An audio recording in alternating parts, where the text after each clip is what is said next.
Kuya,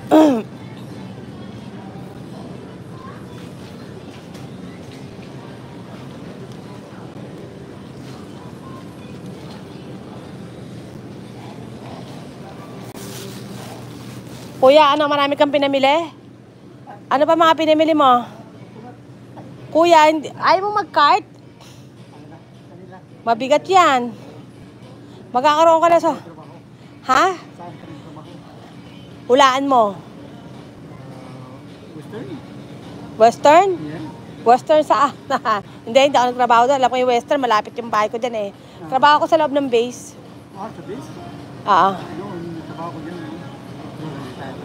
Nag-retired ka na? Military ka?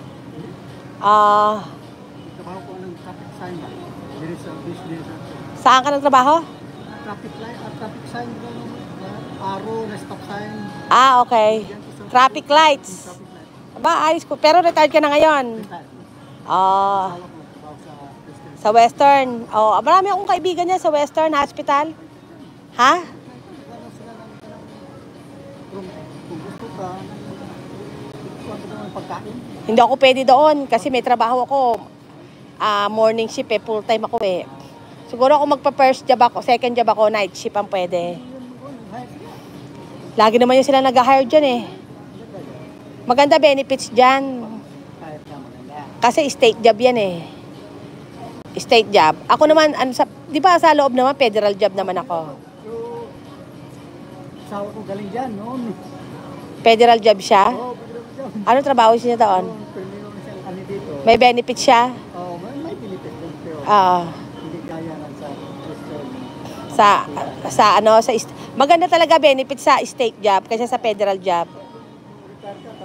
Kapatid mo ba bago nang retire na? Tatlo retired ma? Anong retired niya? Social Security, state, taka 401k. May kapunungan sila. Mga kuan ba, yung kada sweldo, mag-ida ka ng 100 sa tawag. Ay, oo, may tawag doon. Oo. Tatlo retirement niya?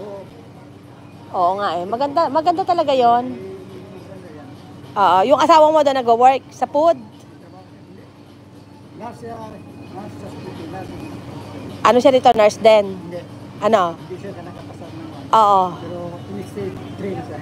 Ano siya? Anong trabaho niya dito? Ano ibig sabihin nun?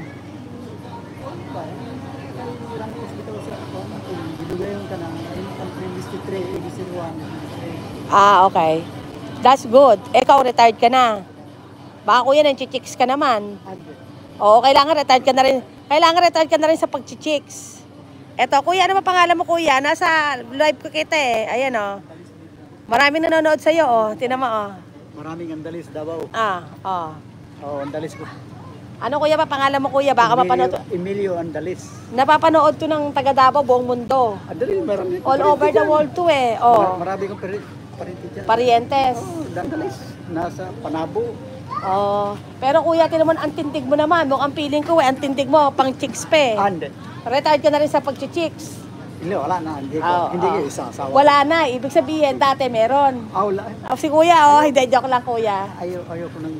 Tsaka kuya, nasa USA tayo eh, mahirap dito. Magulo dito kapag nagpapagpisa ni mga babae, mag-ano ka, magbibigay ka talaga. Hindi ka gaya sa Pilipinas, no? Sa Pilipinas, pwede mong takbuhan pa eh.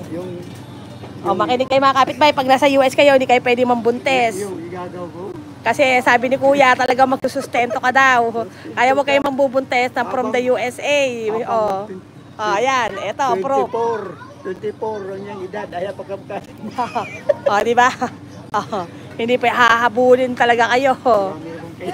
Ayan si kuya, may mga kaibigan daw siya ano ba nangyari? Maraming kaibigan nga. Maraming pinalakihan tiyan. Ngayon, nagsusustento sila. Ayan, aral sa inyo mga kapitbahay ah. Parang bata.